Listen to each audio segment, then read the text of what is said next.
The lake was perfectly still, so still that even the soft clink of Mark Ellis's pen against his notebook sounded too loud. Sunlight spilled through the tall windows of the cabin, painting streaks of gold across the oak table where files lay open. Each page carried the weight of lives about to change: names, numbers, contracts. Corruption hidden beneath neat HOA letterheads. Across from him sat Evelyn Hart, the state attorney general, her expression unreadable. She had the kind of composure that could silence a room. "We'll need concrete evidence before Monday," she said, eyes scanning the files. "If these signatures trace back to the regional board, this isn't just fraud, it's a criminal network." Mark nodded, pressing his lips together. He'd waited months for this meeting, securing the cabin precisely because it was off-grid, no curious neighbors, no unwanted attention. Or so he thought. The first knock was sharp. The second, angrier. Evelyn looked up, her brow tightening. "You expecting someone?" Mark shook his head. The knocks grew louder, more frantic. Then a woman's voice, shrill and commanding, "Open up! This property isn't registered for overnight guests." Mark's chest tightened. He crossed the living room, the sound of heels scraping the porch planks following each demand. He opened the door, just a crack, and froze. Dana Walker stood there, clipboard in hand, eyes blazing with self-righteous fury. Her blonde hair was pulled into a perfect twist, her HOA badge gleaming like armor. "I've received complaints," she snapped, pushing past him before he could speak. "You can't just occupy a cabin without notifying the homeowners association." Mark tried to intercept her, but she was already inside, scanning the room with the efficiency of a prosecutor. "What's your name? I'll need identification." Before Mark could answer, Evelyn rose from her chair. Her voice cut through the tension, low, cold, authoritative. "You just entered a restricted meeting, Ms. Walker. I suggest you leave. Now." Dana blinked, her confidence faltering for the first time. "And who exactly are you?" Evelyn's eyes didn't waver. "Someone you really don't want to interrupt." The silence that followed was heavy, vibrating with unspoken threat. Outside, a crow cawed across the lake, a dark echo breaking the stillness. Mark exhaled slowly, realizing the investigation had just been compromised. And Dana Walker had no idea what she'd just stepped into. The silence after Evelyn's warning stretched like a drawn wire. Dana didn't leave. Instead, she squared her shoulders, clinging to the authority of her clipboard like it was a weapon. "I'm simply ensuring community compliance," she said sharply, though her voice trembled at the edges. "No unauthorized tenants. No exceptions." Evelyn's calm didn't falter. "Community compliance," she repeated, her tone surgical. "Is that what you call breaking into private property?" Dana flinched, then forced a brittle laugh. "You wouldn't understand. People take advantage when you're not watching. Rules keep everything from falling apart." Mark leaned against the table, studying her. "You mean like the contracts your board signed last spring? The ones with inflated maintenance costs?"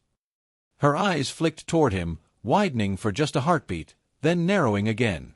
"You've been reading things you shouldn't." Evelyn exchanged a glance with Mark, silent understanding passing between them. Dana's reaction wasn't confusion, it was fear. Evelyn stepped closer, her voice lowering to something deliberate, almost gentle. "Tell me, Ms. Walker, does the name Richard Walker mean anything in those files?" Dana's breath hitched. Her fingers tightened around the clipboard until her knuckles turned white. "You don't know what you're talking about," she hissed. "Oh, I think I do," Evelyn said softly. "Your husband's company, Walker Construction. Multiple HOA contracts. Missing funds. And an arrest warrant executed 3 weeks ago." Dana's veneer shattered. "You don't know what happens when people like me lose control," she shouted, her words echoing through the cabin. The air thickened. Mark took a cautious step forward. "You're here because you're scared," he said quietly. "Scared we'll find out how deep this goes." Dana's chest rose and fell in uneven rhythm. Her defiance slipped into something raw, panic threaded with grief. "You don't understand," she whispered. "He said it was for us. For our future. I was just trying to keep everything perfect." Evelyn's eyes softened, Just barely. Perfection built on lies doesn't last, Ms. Walker. For a moment, the only sound was the crackle of the fireplace and the soft rustle of papers shifting in the breeze. Then Dana straightened, swallowing her tears, her voice trembling with forced control. "Fine," she said. "You want your investigation. You'll regret it." As she stormed out, the door slammed so hard the cabin shuddered. Evelyn stared after her, murmuring, "She just told us everything we needed to know." The sun rose pale and slow, its light filtered through thick morning mist that clung to the trees like cobwebs. A yellow line of police tape now crossed the porch of the cabin, fluttering in the breeze like a warning. Mark stood at the edge of the crime scene, arms crossed, eyes scanning the lake. The stillness had been shattered. A jogger's scream had pierced the calm just before dawn. The body had floated into view, tangled in reeds near the old pier, Stephen Ashcroft. Face pale, lips bluish, eyes half-lidded as if still watching something in the dark. Dana stood wrapped in a blanket, flanked by deputies. Her expression was unreadable, a stone mask carved overnight. "He left around midnight," she told the lead investigator, voice flat. "He said he needed air." But the coroner's early report suggested otherwise. Bruising around the throat. Blunt force trauma. It wasn't an accident. Evelyn Rayburn arrived by mid-morning, trench coat buttoned, expression set. "This is more than a domestic incident," she declared after a glance at the scene. "This smells like rot from the inside." Mark watched her, noting the quick way she took control, speaking before local officers could, redirecting questions, sealing off files. She was the state attorney general, but she acted like a fixer, not a prosecutor. That afternoon, while reviewing files in the back office of the sheriff's station, Mark discovered something odd, a partially shredded document recovered from Stephen's suitcase.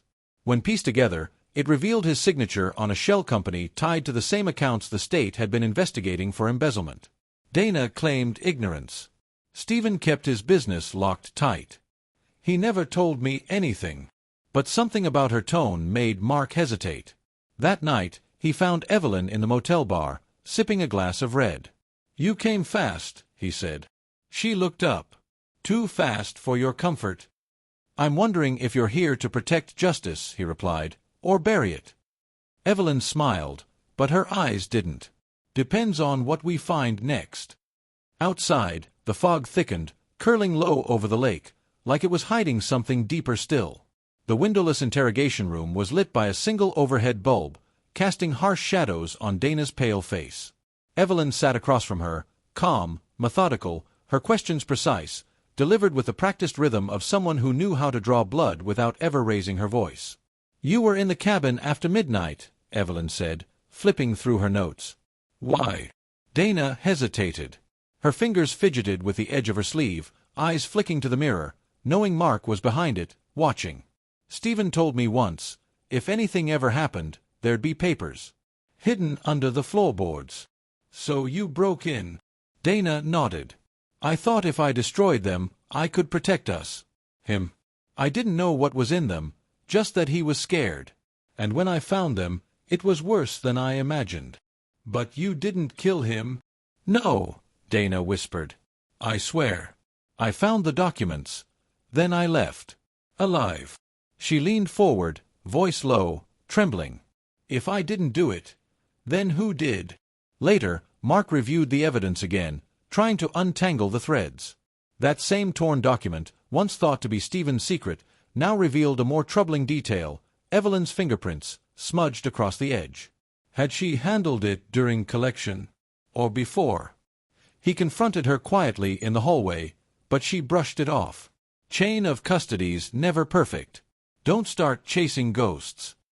But the look in her eyes gave him pause.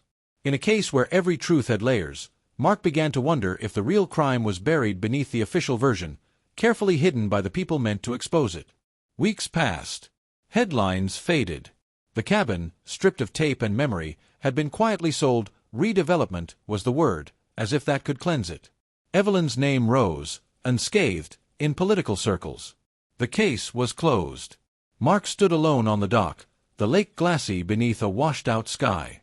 The silence wasn't peace, it was purchased, sealed in files he'd never see. In the water's reflection, he didn't see justice. He saw erasure. A faint knocking echoed through the distant trees, steady, hollow. He turned, heart quickening. Some things stay buried. Others knock until they're heard.